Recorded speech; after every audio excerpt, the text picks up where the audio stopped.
Lockout tag out लोटो। परिचय। OHS 12G के सुरक्षा नियमों के अनुसार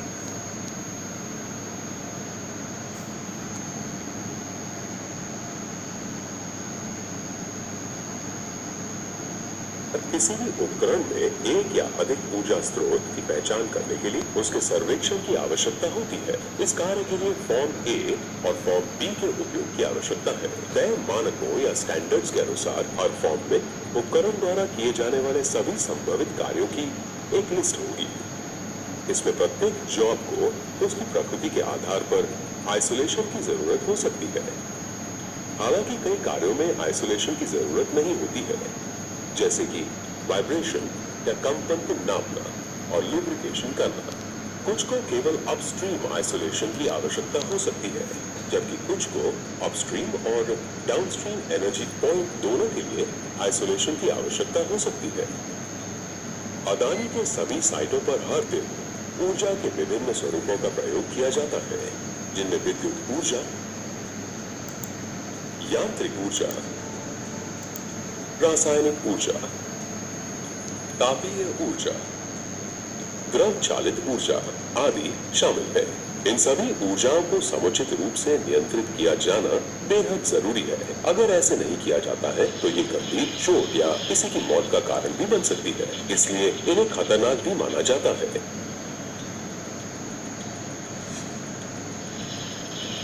एनर्जी आइसोलेशन या लोटो का पालन न करने के कारण हमारे सामने इस तरह के कई गंभीर मामले आए हैं।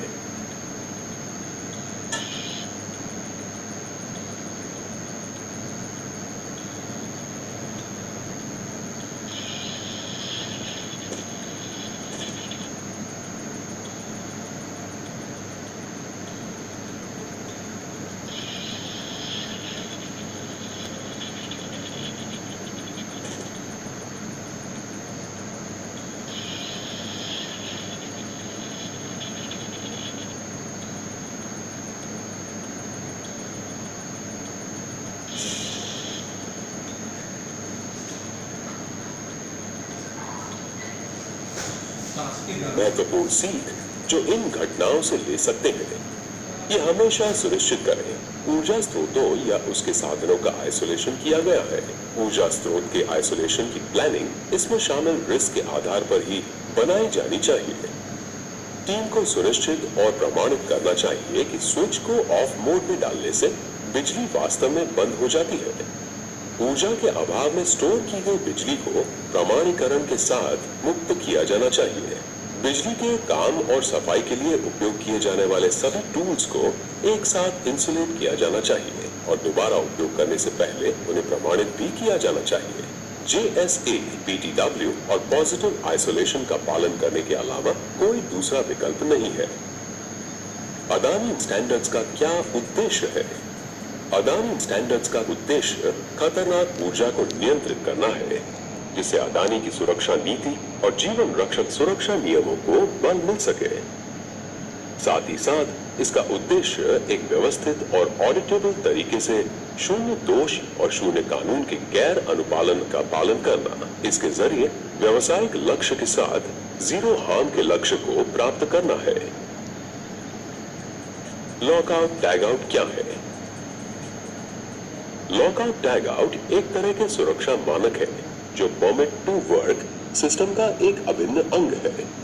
ये खतरनाक ऊर्जा स्रोतों को सफलतापूर्वक मशीनों या उपकरणों से अलग कर गैर परिचालन बनाने में मदद करता है, जब तक कि कार्य को पूरा ना किया जा सके। लॉकआउट क्या है? लॉकआउट एक ऐसी प्रक्रिया है जिसमें खतरनाक ऊर्जा के उत्सर्जन या व्यापक प्रसार को नियंत्रित करने के लिए लॉकआउट उपकरण का उपयोग किया जाता है। साथ ही साथ ये किसी उपकरण को सुरक्षित स्थिति में बनाए रखने के लिए उसको सक्रिय या उसके विद्युतीकरण को रोकता है। इसके लिए वह एनर्जी को उपकरण तक पहुंचने से रोकता है। लॉकआउट उपकरणों के प्रकार।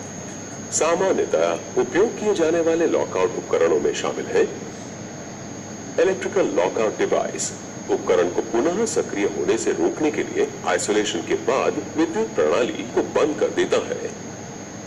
Pneumatic lockout device compressed air को मशीनरी के किसी भी हिस्से से गुजरने से रोकता है। वाल्व लॉकआउट ये डिवाइस रखरखाव, सर्विसिंग या मरम्मत के दौरान द्रव्य या गैस वाल्व को खोलने से रोकते हैं। उदाहरण के लिए गेट वाल्व लॉकआउट डिवाइस और ball valve lockout device. Cable lockout इसमें लंबी और लचीली केबल होती है जो विभिन्न ऊर्जा स्रोतों के प्रभावी लॉकिंग को सुनिश्चित करती है। ये हैंडल और या वाल्व जब बंद की स्थिति में होता है तो इसे लॉक करने में मदद करता है। इससे ये प्रक्रिया आइसोलेट हो जाती है। टैग आउट क्या है? ऊर्जा पृथक उपकरण को बंद करने के बाद लोगों को चेतावनी देने के लिए उस पर एक टैग लगाया जाता है कि इसे शुरू न किया जाए। टैग में किसी भी अन्य आवश्यक जानकारी के साथ इस प्रोसेस के लिए जिम्मेदार कर्मियों का नाम भी उल्लेखित किया जाता है। टैग के प्रकार। टैग के प्रकारों में शामिल है आउट ऑफ सर्विस टैग। ये पीले रंग की पृष्ठभूमि के साथ होता है। ये इस बात को बताता है कि यह सिस्टम या उपकरण खराब है या ऑपरेशन के लिए असुरक्षित है। व्यक्तिगत खतरे का टैग ये सफेद बैकग्राउंड पर लाल और काले रंग से प्रदर्शित होता है। इस पर उस व्यक्ति का नाम इंगित होता है जिसकी उस आइसोलेशन पॉइंट पर काम करने की आवश्यकता होती है। मास्टर टैग ये उल्लेख करता है कि उपकरण को आइसोलेट कर दिया गया है और ड्यूटी पर तैनात आइसोलेशन ऑफिसर के नियंत्रण में है। परमिट टैग ये टैग ये स्पष्ट करता है कि जिस आइसोलेशन पॉइंट से ये टैग जुड़ा हुआ है उसे आइसोलेट रखना है। आइसोलेशन पॉइंट को आइसोलेशन परमिट में शामिल किया जाता है। हर टैग द्वारा परमिट नंबर प्रदर्शित किया जाता है। लॉक और टैग के विशेष विवरण। ये सुनिश्चित किया जाना चाहिए कि लॉकआउट और टैग आउट डिवाइस निम्नलिखित मानदंडों को पूरा करने के लिए प्रभावी किए गए हैं और इन्हें अनजाने में नहीं हटाया गया है। टिकाऊ लॉकआउट डिवाइस को उन पर्यावरणीय परिस्थितियों में ठीक से काम करना चाहिए जिनमें उनका उपयोग किया जाता है। लॉकआउट और टैग आउट डिवाइस को उस वातावरण में भी सक्षम होना चाहिए जिसमें कि उसे अधिकतम जोखिम की संभावना होती है और अधिकतम समय के लिए उसे टिके होना होता है।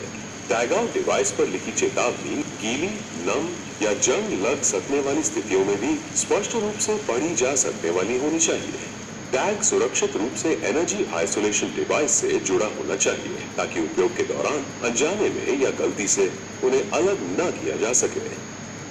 स्टैंडर्डाइज्ड लॉकआउट और टैग आउट डिवाइस को स्टैंडर्डाइज्ड कलर, आकार व साइज द्वारा उल्लेखित और स्थापित किया जाना चाहिए। टैग आउट डिवाइस में एक स्टैंडर्डाइज्ड प्रिंट और चेतावनी फॉर्मेट होना चाहिए। सारभूत रूप से लॉकआउट और टैग आउट डिवाइस इतने मजबूत से लगे होने चाहिए कि उन्हें अनजाने में हटाया ना जा सके। टैग आउट डिवाइस को एक single use cable, self locking material जैसे नायलॉन टाई के साथ जोड़ा जाना चाहिए। पहचान योग्य लॉकआउट डिवाइस और टैग आउट डिवाइस के अलग अलग रूप में पहचान की जाएगी। ऊर्जा को नियंत्रित करने के लिए एकमात्र उपकरण का उपयोग किया जाना होगा। अन्य प्रयोजनों के लिए उपयोग नहीं किया जाएगा।